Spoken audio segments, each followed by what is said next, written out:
యవనస్తులు ప్రభుకు సమర్పించుకోవాలి. అర్పించుకుంటే ప్రభు చేతుల్లోకి వస్తే విరగ్గొడతారు. రొట్టెలకే ప్రాణం ఉంటే అయ్యా అయ్యా ఎందుకయ్యా ఎరుతావు అయ్యా ఎరగొడతావేటయ్యా అనేది. 5 చేతుల్లో 5 రొట్టెలు వస్తే ఆ రొట్టెలకే ప్రాణం ఉంటే ప్రభా ప్రభా ఎందుకంటే ఎరగొడుతున్నావయ్యా అనేది. ఎంతగా ఎరగొడితే ఆ మొక్కలు అంతమంది ఆకలి.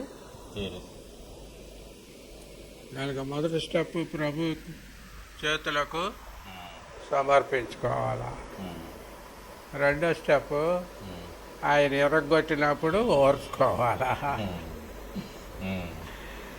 మూడో స్టెప్ ఆయన పాఠాలు నేర్పినప్పుడు నేర్చుకోవాలి.